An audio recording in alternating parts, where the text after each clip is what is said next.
Donc. Bonjour à tous, merci d'être venus m'écouter. J'espère que ça vous intéressera. N'hésitez pas à intervenir, à me couper, à me poser des questions en cours de route. Donc, moi, je me présente, je m'appelle Agatha, je suis une thésarde, une doctorante en éthologie. Alors, qu'est-ce que l'éthologie, qui est le but de cette conférence? L'éthologie, et pas l'ethnologie, comme on peut souvent le confondre. Je ne sais pas si vous voyez, si j'écris assez proprement et assez gros, mais l'éthologie, donc d'éthos en grec, qui veut dire mœurs, et logos, qui est la science, le discours, c'est la science qui vise à étudier les mœurs et les comportements. Pour être plus précis, c'est la science qui vise à étudier le comportement animal, mais aussi le nôtre, puisque nous sommes un animal parmi tous les autres. Donc ce que je voulais faire ici, vu que nous sommes dans un festival qui parle d'histoire, c'est de parler des fondations de l'histoire de cette science, de ces nombreux combats, il y a toujours des fights entre différents courants de pensée, etc. Et du coup, comment s'est construite cette fameuse pensée. Donc, n'hésitez pas à m'interrompre, j'insiste. Donc, pour commencer tout ça, je vous ai imprimé des beaux petits portraits de gens, de plein d'époques, pour que vous voyez leurs petits visages, ça sera plus simple. Donc, pour commencer tout ça, donc vous le savez sans doute, à l'époque médiévale, les animaux, ça intéressait les poètes, etc. Il y a eu des bestiaires médiévaux illustrés avec des enluminures, etc. Mais les animaux, ça restait quand même assez vague. Il y avait des gens qui observaient, mais des choses assez étranges. Par exemple, on pensait que les corbeaux faisaient la guerre aux chouettes et que les corbeaux allaient piquer les œufs de la chouette de jour et qu'ils se battaient entre eux. Enfin, il y avait pas mal de croyances populaires liées aux animaux sans que ce soit très exact. Mais ce qui s'est passé, c'est qu'au XVIIIe siècle, il y a eu un grand essor de ce qu'on appelle le courant naturaliste. C'est-à-dire qu'il y a plein de scientifiques qui ont commencé à vouloir étudier les animaux plus en détail et surtout à comprendre l'évolution. Donc même si ce n'est pas totalement l'étude du comportement, je voulais faire un petit rappel de tout ça. Donc vous connaissez peut-être, je voulais parler de Buffon, ce cher homme qui a écrit, donc, que je ne me trompe pas dans mes fiches, hop. Donc Georges-Louis Leclerc, comte de Buffon, qui donc a écrit l'histoire naturelle en 36 volumes, contrairement à Diderot qui en a fait que 28, et qui a donc compilé toutes les connaissances que l'on avait à cette époque-là sur les animaux, aussi bien les invertébrés, les mammifères, les insectes, etc., mais aussi tout ce qui est la création de la Terre, et tout ce qui concernait aussi les minéraux et tous ces genres de choses. Donc Buffon, par contre, donc tous ces gens-là, en fait, essayaient... Ce sont des gens qui touchaient à tout. C'est assez drôle de regarder leur curriculum vitae parce que ce sont des gens qui travaillaient tous au Muséum d'histoire naturelle et ils étaient tous calés dans plein de choses. Aussi bien les cailloux que les fossiles, que... Enfin, voilà. Donc c'était des gens un petit peu multitâches parce que forcément ça n'avait jamais été fait avant. On a aussi, par exemple, Monsieur Linné. Vous avez peut-être déjà entendu de Monsieur Linné. C'est lui qui a créé la fameuse classification en genre-espèce que vous avez forcément vu passer. Par exemple, tous les noms latins que l'on utilise pour dénombrer les animaux ou les plantes. Vous avez par exemple le loup, c'est Canis lupus, donc avec la majuscule ici, c'est très important. Et vous avez donc le genre et l'espèce. Et c'est à Monsieur Linné que l'on doit ça. Ce qu'il faut savoir, c'est que malgré ce grand essor de la science, il y avait encore plein de croyances qui étaient notamment liées à la religion, parce qu'au XVIIIe siècle, on n'était pas encore trop séparés de la religion. Et par exemple, Monsieur Linné, même s'il a créé toute cette classification, pour lui, cette création de classification, c'était pour sublimer la création de Dieu. Donc pour lui, en fait, c'était pour montrer à quel point tout cela, ça avait été parfait, etc. Donc lui, en fait, ce cher Monsieur Linné, il était ce qu'on appelle un fixiste. C'est-à-dire qu'il pensait que les espèces avaient été créées au moment de la Genèse par Dieu et qu'elles n'avaient jamais évolué. Les choses ont été amenées à changer. Dans les autres monsieur du même genre, qui racontaient des choses intéressantes, que je ne me trompe pas, il y a eu un grand... Alors il faudrait que je vous mette les petites images, mais je ne sais pas si elles vont tenir. Non, je ne pense pas. Je ne pense pas, tant pis, je vais vous les montrer comme ça. Parce que dans toutes ces grandes disciplines-là, il y a toujours des grands combats de boxeurs. Au XVIIIe siècle, donc, ce qui a opposé au niveau des naturalistes, c'est Georges Cuvier face à Étienne Geoffroy Saint-Hilaire. C'était un grand combat de titans contre deux idées. Donc Georges Cuvier, ce monsieur très élégant, et donc Geoffroy Saint-Hilaire, qui tous deux travaillaient au Muséum national d'histoire naturelle de Paris, qui ont d'ailleurs travaillé ensemble pendant très longtemps, et qui se sont retrouvés à se battre comme des chiffonniers. Monsieur Cuvier était un fixiste lui aussi, il pensait que les animaux n'évoluaient pas et qu'ils ne savaient jamais évoluer. Alors que Geoffroy Saint-Hilaire a été l'un des premiers à penser que ils évoluaient et que tous les animaux avaient un même plan de structure à la base.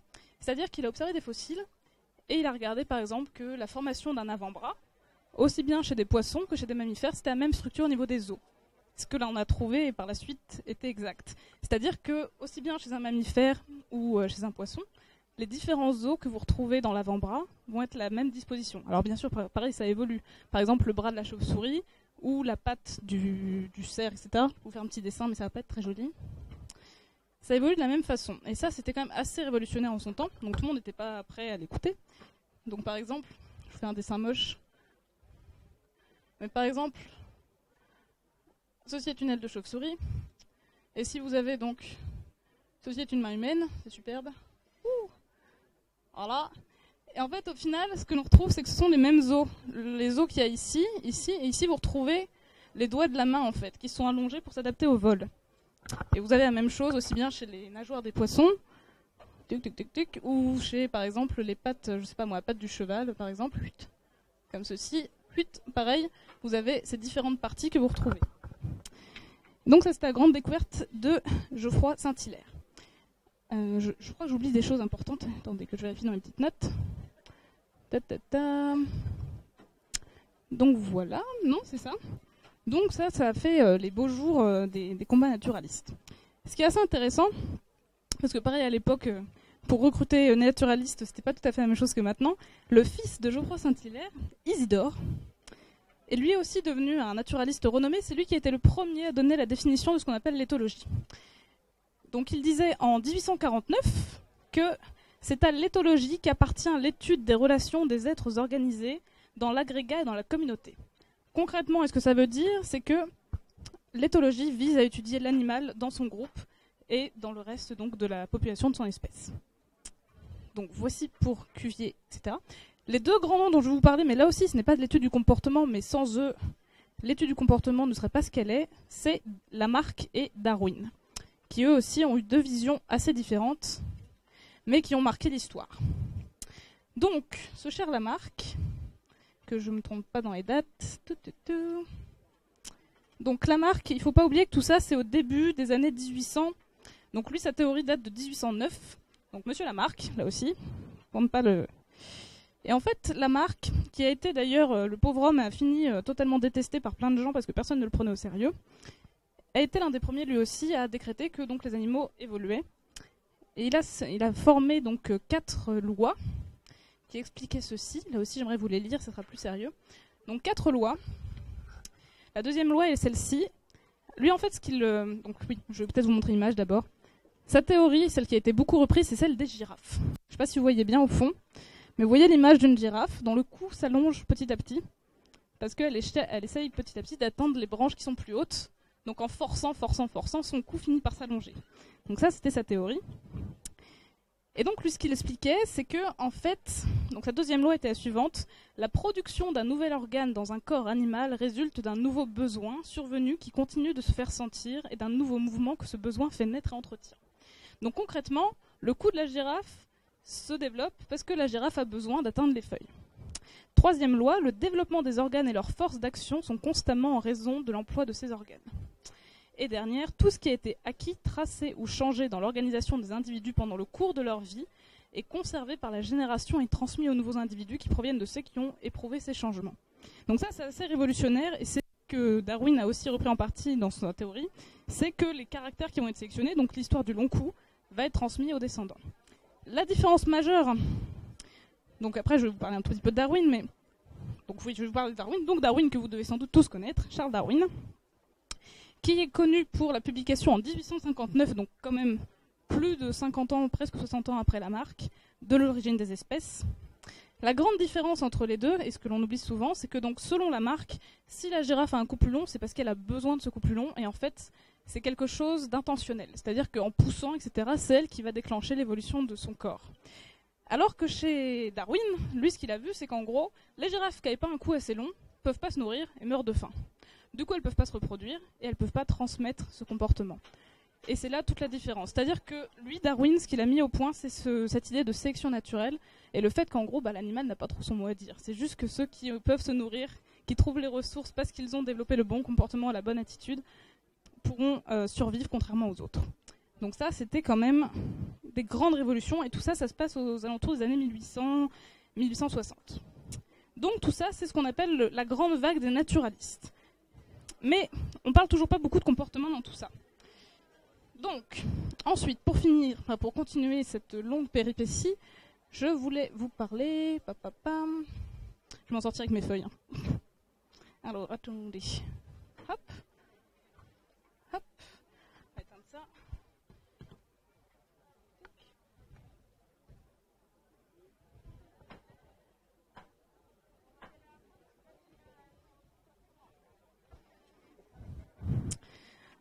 Ensuite, au milieu de tout ça, donc... que je me retrouve dans mes feuilles. Alors, attendez. C'est très très bien préparé, hein, vous en faites pas. N'hésitez pas si vous avez des questions ou s'il y a des choses sur lesquelles je n'ai pas été très claire, je suis là pour être interrompue. Alors, voilà.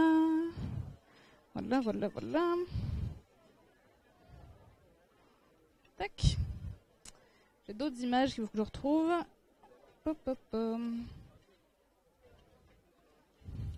Donc avec tout ça, on se retrouve presque à l'aube du 19e siècle. Et donc ce qui se passe, c'est qu'avec toutes ces découvertes des naturalistes, il va y avoir un essor important pour donc l'étude du comportement animal. Et on va se retrouver avec quelques trucs assez rigolos. Notamment, un cas qui a fait beaucoup parler de lui en Europe, donc dans les années 1890-1900. C'est assez rigolo, donc je vais essayer de développer un petit peu ce cas de figure. C'est... D'ailleurs, si vous ne voyez pas, je peux faire passer les images, ce sera peut-être plus simple. Donc ceci, dans les années 1900, il y a un monsieur qui s'appelait Van Osten, qui est un ancien professeur de mathématiques, qui faisait les tours des foires et des spectacles avec son cheval qui s'appelait Hans, qu'on a appelé par la suite Klug Hans en allemand, ou alors Clever Hans, Hans le malin. Et en fait, ce cheval, il était capable de compter. En tout cas, c'est ce qu'il disait. C'est-à-dire que son cheval était capable d'additionner, de soustraire, de multiplier, de faire des fractions. Et si on lui demandait, par exemple, si le mardi, c'est le 8e jour du mois, quel jour serons-nous le vendredi? Et le cheval répondait en tapant du sabot. Alors, ça a fait une folie. On s'est dit, ça y est, les chevaux sont des savants.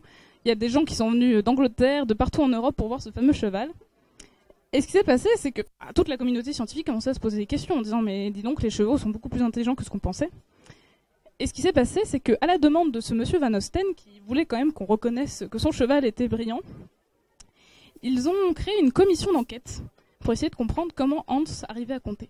Donc il y a une vraie commission avec 13 personnes, avec le directeur de l'Institut de psychologie, le directeur du musée de Munich, plein d'étudiants en psycho, des vétérinaires, des officiers de cavalerie, et ils ont passé Hans à la question pour savoir d'où il était si intelligent.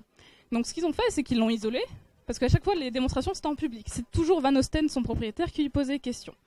Donc ce qu'ils ont fait, c'est qu'ils ont isolé le cheval, ils l'ont mis tout seul, ils lui ont mis des œillères pour voir s'il avait des indices visuels, pour être sûr qu'il ne voit pas d'ailleurs. Ils ont demandé à quelqu'un d'autre de lui poser des questions. Ils ont aussi demandé enfin ce qu'on appelle par la suite le test de l'expérimentateur en aveugle. Ils lui ont posé des questions dont l'expérimentateur ne connaissait pas la réponse, pour voir ce qui se passait. Et ils ont force été de constater que le cheval, il répondait toujours bon et ils n'ont pas réussi à savoir comment il faisait, quoi. Donc ce qui s'est passé, c'est qu'il y a un étudiant, alors je vais peut-être écorcher son nom, qui s'appelle Oscar Pfungst, je crois. Et cet étudiant de psycho, il a observé que quand l'expérimentateur, celui qui posait la question, ne connaissait pas la réponse, le cheval se trompait.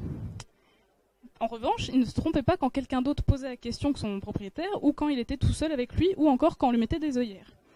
Et en fait, ce qu'il s'est avéré, c'est que ce fameux cheval, en fait, il ne savait pas compter du tout, mais ce qu'il faisait, c'est qu'il gardait tous les indices des spectateurs. C'est-à-dire que quand on lui posait une question, par exemple 5 plus 2, les gens avaient un léger moment d'attente, ce qui fait que quand il commençait à taper du sabot, les gens regardaient, et à partir du moment où il atteignait 7, qui était le chiffre que les gens attendaient, il y a une espèce de relâchement musculaire infime des gens, genre « Ah, ça y est, il a fait le bon chiffre !» Et du coup, le cheval avait compris ça, et il avait pris en compte les très légers mouvements musculaires de l'assemblée des spectateurs. Donc, depuis, ce cas-là est resté célèbre dans les histoires de la science, parce qu'encore aujourd'hui, on parle d'effet Clever Hans, donc de Hans le malin, Comme quoi, il faut pas toujours conclure à ce qui paraît le plus évident. Ce qui me permet d'enchaîner avec un autre monsieur à qui on rabâche les oreilles à tous les étudiants qui font de l'éthologie. C'est monsieur Morgan, un Anglais, qui donc a créé ce qu'on appelle le canon de Morgan, qui explique que tout ce que l'on observe ne doit pas être inféré comme ce qui est le plus compliqué. On doit toujours garder l'explication la plus simple. C'est-à-dire que là, pour le cas de figure, le cheval ne savait pas compter, mais il savait prendre en compte d'autres indices que le fait de savoir compter. Donc, très important. Un autre monsieur qui a défini un concept d'éthologie assez rigolo, vous avez peut-être entendu parler, il a un nom un peu barbare, je vais l'écrire. Il s'appelle Jacob von Exkull. Et ce monsieur-là, il a créé la notion de ce qu'on appelle l'Umwelt, avec une belle moustache. Et l'Umwelt, en fait, c'est... donc pareil, ça on est au tout début des années 1900. Il définit que l'Umwelt, c'est le monde propre à chaque animal. Et il explique que chaque animal a son propre monde sensible. Ce qui était quand même assez révolutionnaire, parce que avant, bon, l'animal, de là à ce que ça sente quelque chose, bon. Et il explique par exemple qu'une abeille ou une chauve-souris qui vivent dans le même espace n'auront pas les mêmes perceptions sensorielles. Ce qui est vrai, puisque la chauve-souris va se baser sur l'écholocation, sur le son, alors que l'abeille, par exemple, aura une vision différente. Et donc ce qu'il donne, c'est un exemple assez connu avec ce fameux von Exkull et la notion du Welt, c'est l'idée de la tique. La tique qui est un parasite que pas grand monde apprécie, qui en fait ne réagit qu'à 3 stimulations dans sa vie, c'est-à-dire que la femelle tique, pour pondre ses œufs, elle a besoin de sang. Donc elle va se mettre en haut d'une branche, et quand elle sent l'odeur de la peau, l'acide butyrique qu'il y a dans les pores et la sueur, elle se laisse tomber au sol. Si elle tombe pas sur un animal, bon bah elle remonte et puis elle attend sa chance. Si elle tombe sur un animal, en gros, il y a une espèce de deuxième stimulation qui va faire qu'elle va chercher un endroit où il n'y a pas de poils pour se fixer. Ensuite, elle se gave de sang, troisième stimulation, et elle tombe au sol, elle pond ses œufs et meurt. Et donc, il expliquait que bah, voilà, le monde d'une tique était forcément différent du monde d'un autre animal, etc. Donc, monsieur von Exkull. Donc, tous ces concepts-là, toujours au début du XIXe siècle, ont donc enrichi les idées qu'on avait sur l'éthologie. Mais les combats vont encore faire rage quelque temps. Je vais vous parler de 2 fondateurs, parce qu'après il y a 2 grands courants de pensée qui s'affrontent de manière plus ou moins violente en éthologie. Mais avant ça, du coup, on a donc des précurseurs de ces fameux 2 mouvements, avec là aussi des expériences assez intéressantes. Le premier, c'est encore un Anglais, et c'est encore un homme à moustache, beaucoup d'hommes à moustache dans l'éthologie. Donc ça c'est Edward Thorndike. Ce cher monsieur était donc un psychologue, parce qu'au début du siècle, l'éthologie ça n'existait pas. Et c'était souvent des gens qui étudiaient la psychologie qui ensuite se sont dit tiens mais l'animal pourquoi pas. Et là-dessus. Ce cher Edward Thorndike a mis au point une expérience avec des chats, ce qui fait qu'il est beaucoup aimé des gens sur internet. Et donc je peux vous montrer, le principe c'est une boîte, et en fait le chat était enfermé dans la boîte, et il y avait un levier. En général, il avait une visibilité assez restreinte, donc, et puis mettre un chat dans une boîte, je ne sais pas si vous avez essayé, mais en général ils sont pas trop d'accord. Et ce qui se passe c'est qu'en fait, quand le chat appuyait sur le levier, il y avait je crois, je ne veux pas vous dire de bêtises, il était libéré ou on lui donnait de la nourriture. Enfin, quelque chose de relativement positif. Et ce qui se passait dans cette expérience, c'est que le chat, en gros, se débattait totalement au hasard et souvent, par accident, il touchait le levier et il pouvait trouver la sortie ou être récompensé. Et ce qui s'est passé, et ce qu'il a observé, c'est que plus il le mettait dans la boîte, plus il a trouvé rapidement le levier. Parce que forcément, au bout d'un moment, il fait l'association. Donc, ce cher Thorndike a été le premier à expliquer qu'on pouvait apprendre par essai-erreur. Après, il y a plein de critiques sur cette expérience, notamment dû au fait que le chat, il n'a pas trop le choix que de faire du par accident parce qu'il est contraint dans une petite boîte et que c'est pas franchement son comportement habituel. Mais c'était déjà quelque chose de montrer qu'il y avait un apprentissage, parce que jusqu'à présent les animaux c'était un petit peu des machines, comme Descartes le disait bien avant lui, et c'était pas forcément censé penser à d'autres choses que s'en sortir, manger, se reproduire, des trucs assez basiques. Donc c'était Edward Thorndike. À côté de ça, il y a quelque chose, forcément il a trouvé des détracteurs, et donc l'autre monsieur dont je voudrais vous parler, c'est monsieur Köhler, qui est un monsieur allemand, avec un regard de braise. Et ce cher monsieur, en fait, travaillait en primatologie, travaillait avec des chimpanzés. Et lui, pareil, tout ça, ça se passe au début des années 1900-1910. En 1917, très exactement, attention, ça va peut-être s'envoler le truc là. En 1917, très exactement, ce cher monsieur Köhler a fait la découverte de ce qu'on appelle l'insight, en anglais, où on peut parler d'apprentissage spontané. Et en fait, ce monsieur travaillait à Tenerife, dans les îles Canaries, avec des chimpanzés. Et pour s'amuser un peu, il leur a donné des problèmes à résoudre. C'est-à-dire que donc, les chimpanzés étaient dans un enclos, Et il leur a mis une banane au bout d'un fil et différents outils, des boîtes, des bâtons, plusieurs choses. Et l'idée, forcément, c'était que les chimpanzés atteignent la récompense. Donc vous avez quelques illustrations de ce qui s'est passé. Comme par exemple ici. Vous voyez qu'un chimpanzé est capable d'associer 2 bâtons pour en faire un bâton plus long. Ou encore que quand on leur donne des boîtes, ils sont capables de les poser l'une sur l'autre pour accéder à la fameuse banane. Tout ça sans aucun apprentissage et sans qu'aucun autre animal ne leur montre. Ce qu'il a donc montré, c'est que contrairement à ce fameux monsieur Thorndike qui prônait l'essai-erreur, lui, ce qu'il a observé, c'est que les animaux, sans faire aucun essai ou presque, ils trouvaient tout de suite la bonne solution. C'est-à-dire que les chimpanzés, en gros, ils regardaient les outils, ils regardaient la banane, ils s'asseyaient dans un coin, et ensuite, pouf, ils passaient à l'action, ils trouvaient la solution tout de suite. Et ça, c'était assez révolutionnaire en se disant, les animaux seraient donc capables de penser. Et ça, c'était encore plus révolutionnaire que tout ce qu'on avait pu penser avant. Donc ça, c'était Köhler. Tout ça, donc, c'est 1917, l'Insight. Donc, l'âge d'or de l'éthologie était encore à venir. Ensuite, et je reviendrai dessus, c'est un petit peu le cœur du problème, et c'est ce que je vais développer dans le reste de ce talk. C'est donc qu'il y a 2 grands courants de pensée qui vont émerger dans les années 30 surtout. Mais donc, les 2 grands courants, ce sont les éthologues qui sont tous ceux qui sont, comment on peut dire, les observateurs, observables, l'école objectiviste, et l'école behavioriste. Là aussi, ils ont fait pas mal d'expériences assez marrantes. Je vais essayer de parler de tout ça. Donc, behavioriste, pour les non-anglophones, behavior en anglais, c'est le comportement. Donc, ce qui est assez réductionniste parce que les autres aussi font du comportement. Donc, bon, les mecs, ils gardent un petit peu tout le mérite. Mais bon, ça, c'est un autre problème. L'un des grands chefs de file de ce courant objectiviste, vous en avez sans doute entendu parler, c'est monsieur Konrad Lorenz. Donc, monsieur Konrad Lorenz, qui était donc un Autrichien, né au début du siècle, en 1904, il est surtout connu pour son travail avec les oies. Il faisait passer les éthologues pour des gens très sérieux qui passaient leur temps à barboter dans l'eau avec des animaux. Ce monsieur, donc, a passé d'abord une thèse en médecine, et puis bon, comme il s'ennuyait un petit peu dans sa vie, il s'est dit que finalement les animaux c'était plus fun. Et donc il a passé une thèse sur le vol des oiseaux. Et en fait, lui, il prônait l'étude du comportement en nature, il n'était pas totalement fan de la domestication, et il a vraiment sorti plein de concepts en éthologie qui sont devenus assez importants, notamment la notion d'instinct, parce que l'un des grosses batailles entre ces 2 courants de pensée, c'est l'inné et l'acquis. Concrètement, aujourd'hui, ce sont des notions un peu désuètes, je vous avoue, mais l'idée, en gros, c'est qu'est-ce que vous avez déjà avec vous, quel est votre patrimoine génétique, mais bon, à l'époque, la génétique, c'était encore bien lointain, mais en gros, qu'est-ce qui va être, on va dire, automatique chez l'animal, quelque chose qui ne va pas forcément réfléchir, qui va le faire comme ça en automatique, et l'acquis, ce qu'il va apprendre de ses parents ou des autres congénères. Et donc, Konrad Lorenz, lui, il dit que c'est une bêtise sans nom de différencier l'un de l'autre, ce qui n'est pas totalement faux, parce qu'on ne peut pas différencier ce que vous avez comme bagage au départ et ce que vous allez apprendre dans votre vie. Vous allez forcément être avec d'autres congénères que vous allez observer, etc. Surtout que la majorité des animaux sont des animaux sociaux, donc forcément, il y a ce problème-ci. Il a été mondialement connu en 1963 avec un livre qui s'appelle L'agression, où il parlait de l'agressivité entre les animaux. Il l'appelle l'agression, l'origine du mal, quelque chose comme ça.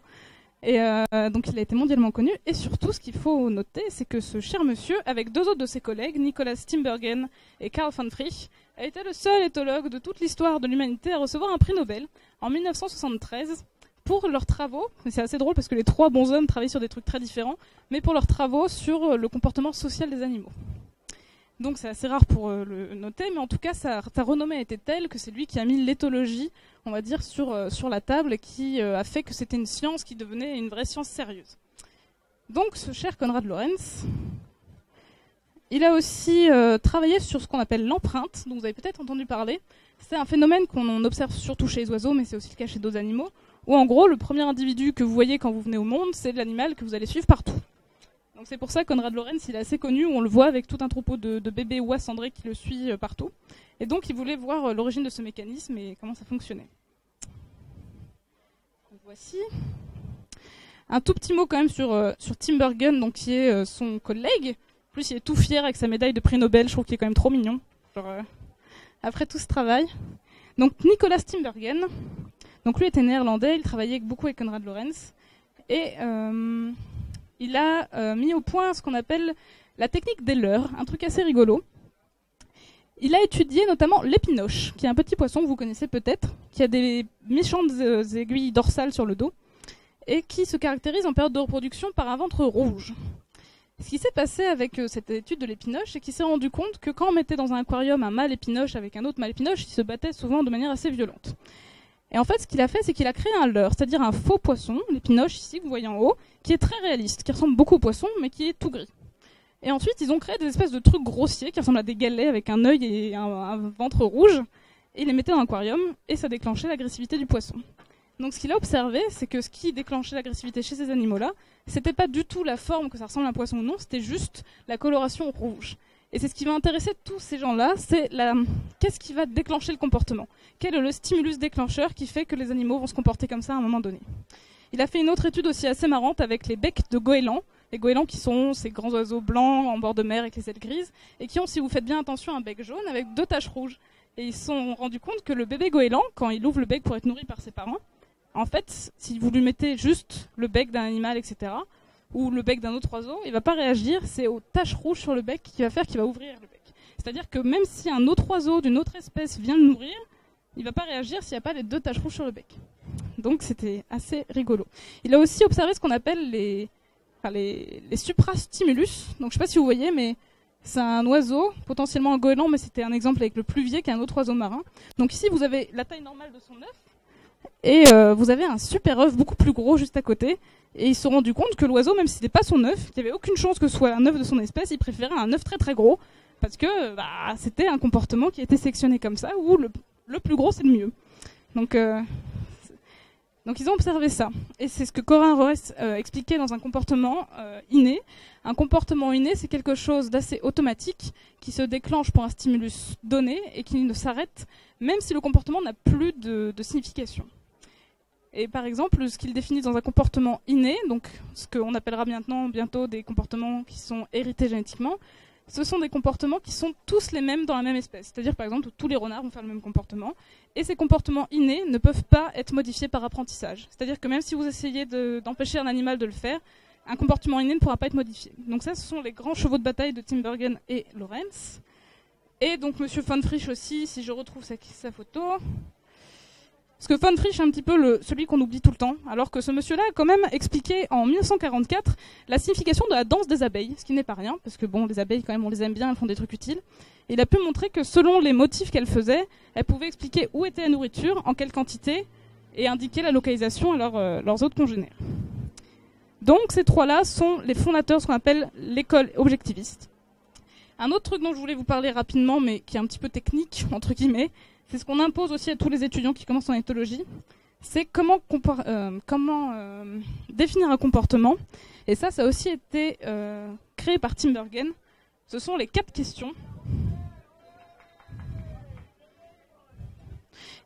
Et en fait, quand on observe un nouveau comportement chez un animal, on essaye de le comprendre à travers le spectre de ces fameuses 4 questions. La première, c'est la cause. Qu'est-ce qui va provoquer ce comportement ? Donc, par exemple, le chant de l'oiseau. Pourquoi est-ce que les oiseaux chantent ?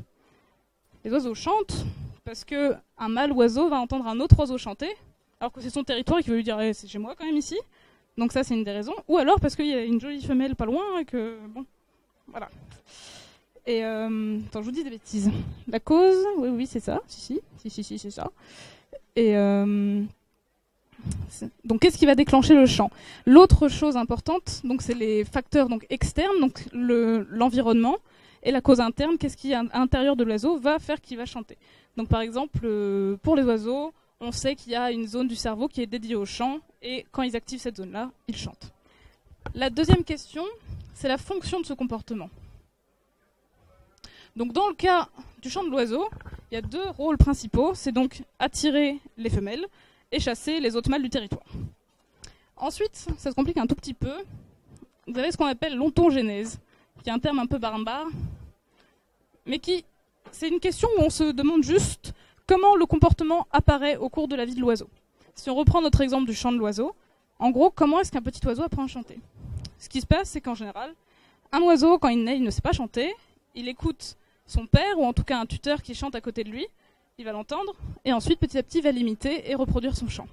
Donc il y a tout un mécanisme qui se met en place, c'est ce qu'on appelle l'ontogénèse. Le quatrième et dernier point, c'est ce qu'on appelle la phylogénèse. Et là, c'est beaucoup plus compliqué parce que c'est en gros comment le comportement est apparu au fil de l'évolution. Et malheureusement, contrairement aux fossiles ou à la paléontologie, on peut difficilement voir comment est-ce que les ancêtres de nos animaux actuels se comportaient. Donc la seule chose que l'on peut inférer, c'est regarder les comportements d'espèces qui sont proches et voir à quel point elles se ressemblent ou non. Donc j'ai un dessin qui est tout moche, qui est très mal passé. Mais pour illustrer ça, j'ai les parades nuptiales de 3 espèces de canards. Donc c'est assez ridicule. Ils sont sur l'eau, ils haussent la tête, ils sortent de l'eau et puis ils font une espèce de... Ils montent leur poitrail comme ça. Et ça, ce sont 3 espèces différentes. Vous avez un canard chipot, une sarcelle et un canard colvert, qui sont 3 espèces de canards et qui, par exemple, ont le même comportement. Donc en observant ça, ce que l'on peut se dire, c'est qu'il y a un canard ancestral, qui est l'ancêtre de ces 3 canards, qui avait ce même comportement. Et le comportement a été transmis à ces 3 espèces qui sont pourtant différentes. Donc on peut se dire qu'il y a plusieurs milliers d'années, il y avait un canard d'origine qui avait ce comportement-là. Et donc, à chaque fois qu'on observe un nouveau comportement, en général, on essaie de l'analyser à travers ces 4 grandes questions. Ce qui est important surtout de retenir, c'est que Tinbergen, Lorenz et von Frisch ont aussi créé une méthodologie qui ont fait que c'était une science du coup qui devenait palpable, réaliste, où on ne se contente pas juste d'aller se baigner avec des oies dans une piscine. Voilà. Donc ça, c'était l'école objectiviste.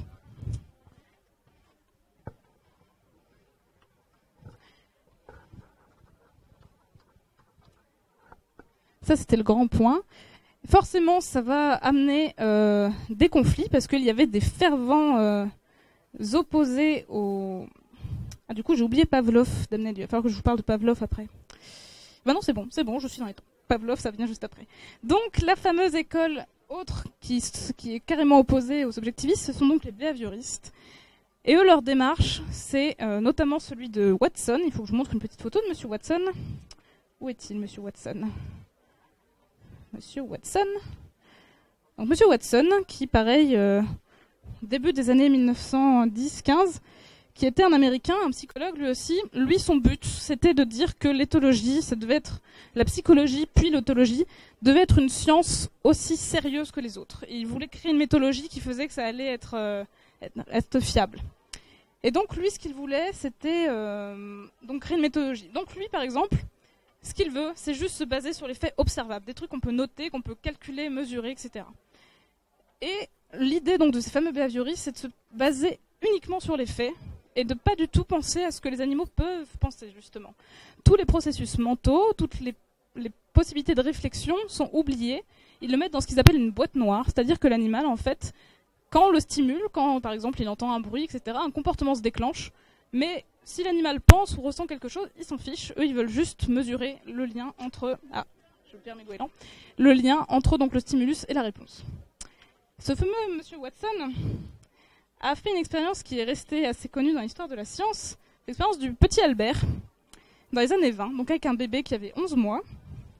Et ce qu'il a fait, c'est que, en fait, il a présenté à un enfant, bon là sur la photo c'est un lapin, mais un rat blanc, et à chaque fois, donc un animal dont il n'avait pas peur à la base, et à chaque fois que l'enfant voyait l'animal, ils associaient un bruit d'un marteau, ce qui fait quand même très peur, un bruit de marteau en même temps.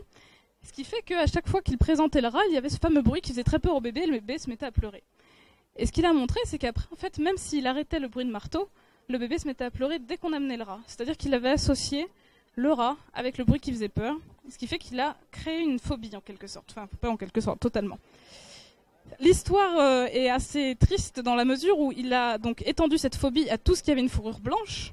Et on voit, parce que cette vidéo, vous pouvez la trouver sur internet, sur YouTube, si vous cherchez Petit Albert, vous pouvez les voir, les films ont été conservés. Et l'enfant donc a peur aussi des lapins, il a peur aussi de la barbe du Père Noël parce qu'elle est blanche, et en gros tout ce qui ressemble à ça. Et en fait l'histoire dit que sa mère a arrêté l'expérience en cours de route, et l'enfant n'a jamais été déconditionné, c'est-à-dire que toute sa vie il a sans doute eu peur. Bon, malheureusement, l'enfant apparemment serait mort relativement jeune, à 6 ans, en 1917-20, c'était pas terrible parce que les expériences datent de 1920, je sais plus si je l'avais dit. Et bon, après il y a plein de débats sur cette fameuse expérience parce qu'apparemment des psychologues plus récemment ont regardé les vidéos de nouveau Et il semblerait que l'enfant était très calme par rapport à normal quand on lui présentait le rat, donc peut-être que c'était un individu qui, dès la base, avait des troubles neurologiques. Mais on ne le saura jamais, et l'histoire fait que ce pauvre petit Albert a été traumatisé par les lapins et les marteaux. Et donc, ce que voulait montrer Watson de cette manière-là, c'est que clairement, on pouvait créer des comportements, en fait, juste en associant un bruit, quelque chose de stressant, avec une stimulation. Donc l'autre dont j'aurais dû vous parler avant, parce qu'il était là avant Watson, c'est donc ce fameux monsieur Pavlov. Pour les aficionados de bande dessinée, c'est lui le maître de Rantanplan dans la bande dessinée de Lucky Luke. Il s'appelle Pavlov, et c'est à cause de ce fameux Pavlov qui a bien du mal avec son chien. Donc monsieur Pavlov, avec sa belle barbe de Père Noël, donc était un monsieur russe. Il a aussi eu un prix Nobel, parce que bon quand même, en médecine, parce que lui son travail c'était surtout sur la digestion, sur les enzymes, etc. Et ce monsieur Pavlov, donc c'était le premier russe à avoir un prix Nobel en 1904, il faut le souligner. Il a fait une expérience amusante avec des chiens. Là aussi, à mon avis, le dessin va être un petit peu court. Je peux vous montrer quand même. Il a fait une expérience où, en fait, ce qu'il regardait, c'était la salivation des chiens quand on leur présentait de la nourriture. Ce qui se passait, c'est que quand il leur présentait de la nourriture, les chiens se mettaient à saliver avant même de manger, à l'idée de se dire « Ah, bientôt, il y aura de la nourriture ». Donc, il a observé ça. Ensuite, ce qui s'est passé, il s'est dit « Tiens, on va leur faire un son de cloche ». Avant le conditionnement, c'est-à-dire juste quand on leur met un son de cloche, les chiens, ils salivent pas. Hein. C'est pas leur gamelle de canigou, donc ça les intéresse pas.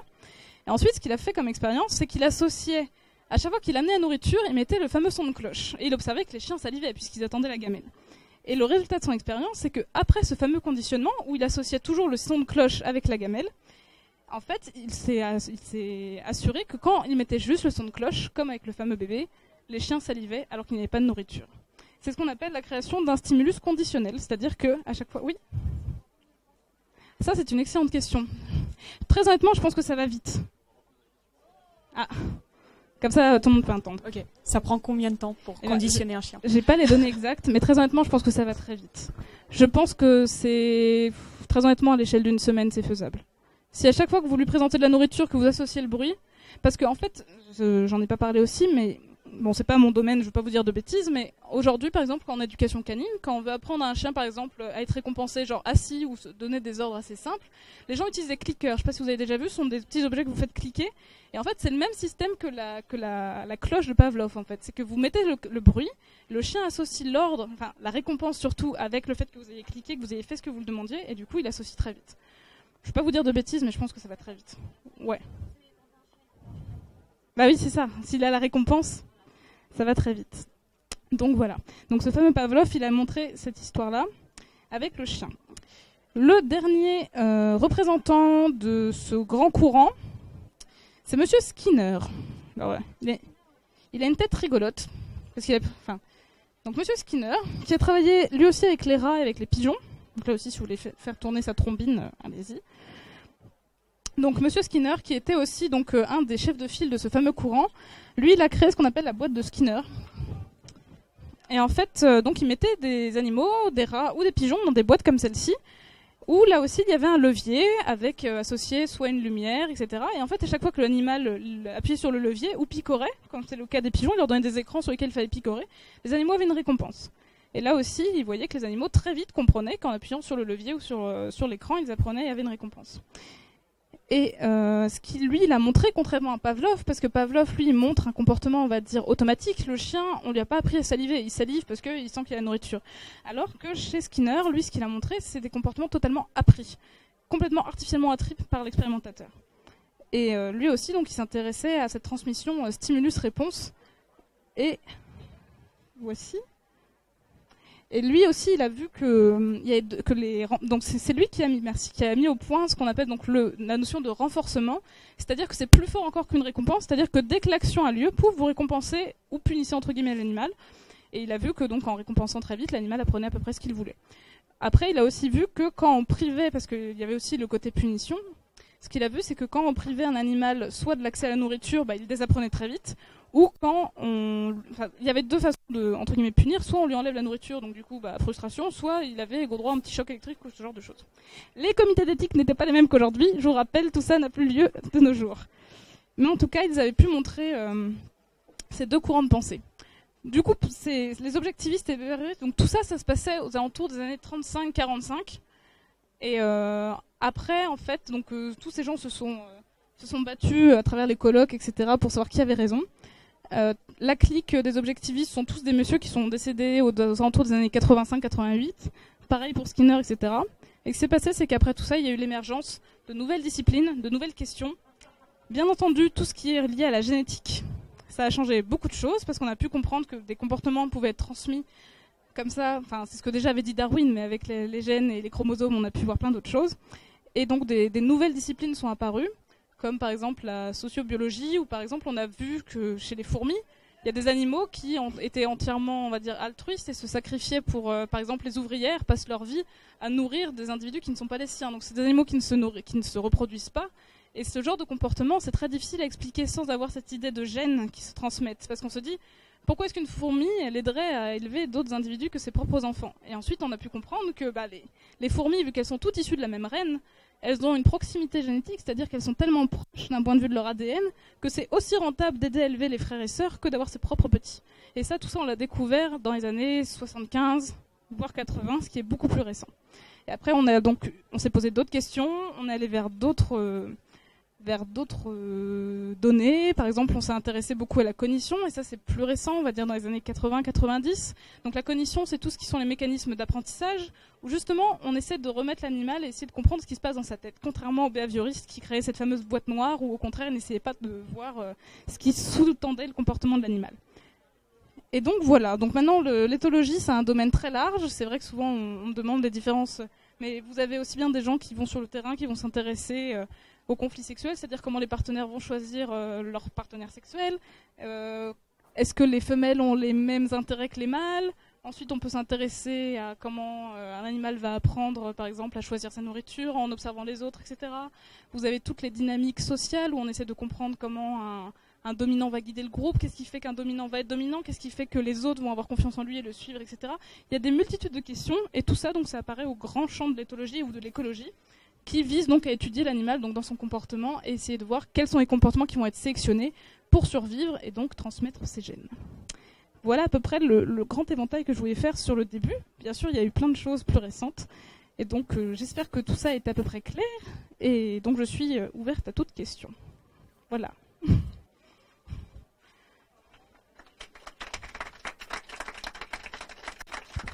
Merci. « 45.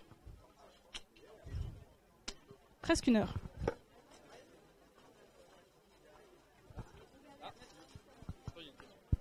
Une question.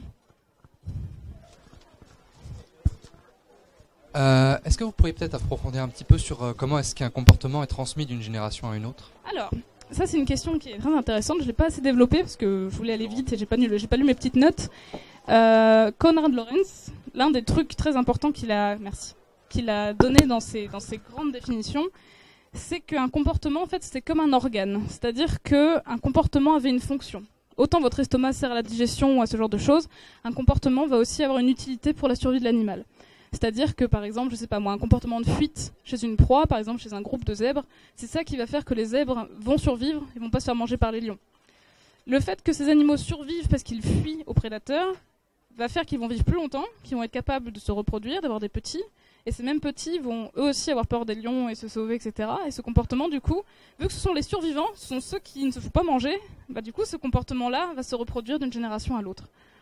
Je sais pas si c'est plus clair. Si. Oui.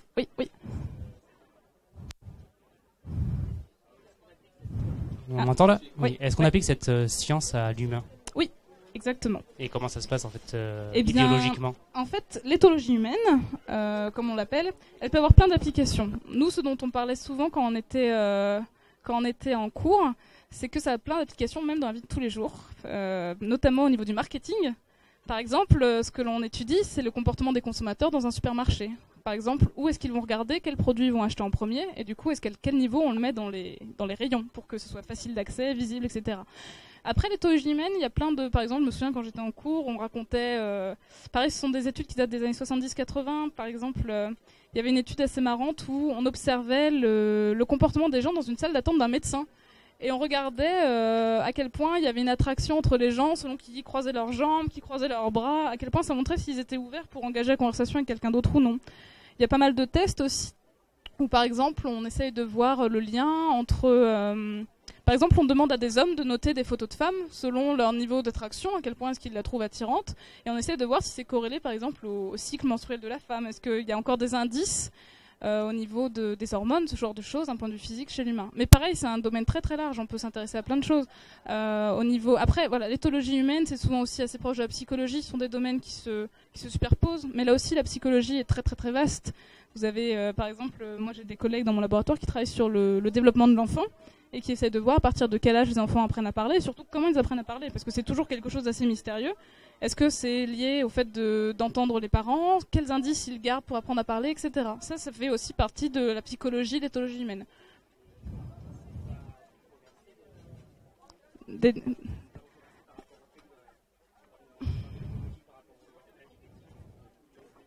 le comportement d'un humain par rapport à ses gènes. Le fait qu'il y ait une espèce de... Alors, bien sûr, il faut faire attention à certaines dérives, parce que là aussi, il y a toujours des mouvements politiques qui récupèrent des données scientifiques à leur sauce, ce qui n'est pas vrai. Les comportements peuvent être génétiques, mais pas uniquement. Alors, comment est-ce que je peux dire ça de manière claire ? On s'intéresse pas... En génétique, sur l'humain, on s'intéresse surtout à la transmission de certaines maladies, etc., à comment apparaissent, parce qu'il y a plein de maladies qui sont liées à des délétions de chromosomes ou ce genre de choses. Au niveau du comportement, on s'intéresse pas. Il y a des équipes qui s'intéressent à ça, mais c'est pas forcément le cœur du problème. Nous, ce qu'on essaie de voir, c'est en gros, par exemple, moi je travaille sur tout ce qui est empathie. Chez l'humain, on essaie de voir, du coup, pourquoi est-ce que l'empathie ou l'altruisme a été conservé ? Parce que, d'un point de vue purement objectif, ça a un coût d'aider quelqu'un d'autre. Et du coup, pourquoi est-ce que ça a été conservé ? Pourquoi est-ce que la société humaine fonctionne comme ça ?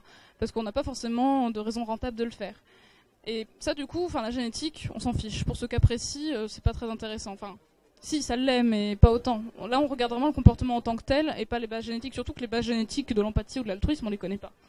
La génétique, c'est quand même encore je trouve plus mes mots, pardon.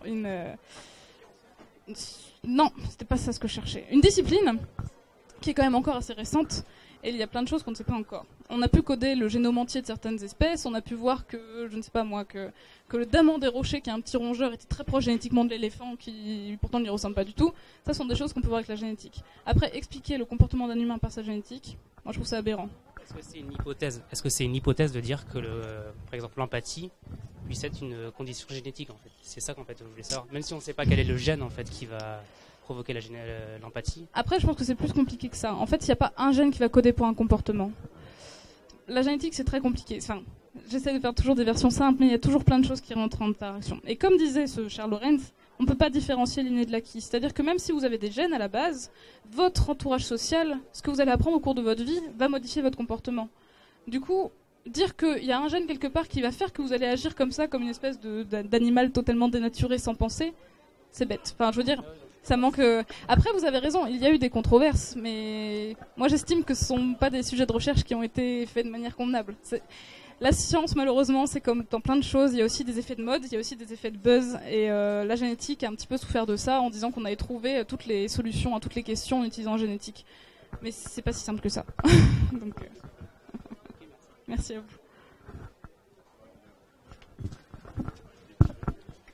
Est-ce que vous pouvez parler un petit peu de votre thèse ? Vous parlez de l'empathie, par exemple ? Carrément. Non, mais le sujet est... Oui. Si vous voulez, moi je travaille chez deux espèces d'oiseaux, chez les calopsites, qui sont des petites perruches qu'on peut trouver facilement en animalerie, vous connaissez sans doute, avec les petites joues rouges et puis la crête sur la tête, et des espèces de choucas, donc qui sont des petits corbeaux. Et moi, ce que j'essaie de voir surtout, c'est plus que l'empathie, parce que l'empathie, c'est très compliqué à tester. Surtout, en quoi est-ce que les relations sociales vont influencer sur leur comportement ? En gros, est-ce qu'ils vont être plus sympas ? Est-ce qu'ils vont avoir tendance à vouloir donner de la nourriture, par exemple, à leur partenaire ? Parce que les choucas forment des couples à vie très très forts. Est-ce qu'ils vont avoir tendance à aider plus leur partenaire qu'un autre oiseau du groupe ? Est-ce que les frères et sœurs sont plus liés entre eux, etc. En gros, en quoi est-ce que le lien d'affection, entre guillemets, d'affinité entre les individus, va influencer le fait qu'ils veulent être ce qu'on appelle prosociaux ? Est-ce qu'ils vont vouloir aider les autres plus que les autres ? Et donc je fais plusieurs expériences où souvent les animaux ont le choix de donner de la nourriture que à eux-mêmes et être égoïstes, ou à un partenaire, et on fait varier l'identité du partenaire et on essaie de voir s'ils vont donner plus facilement à l'un qu'à l'autre, ce genre de choses.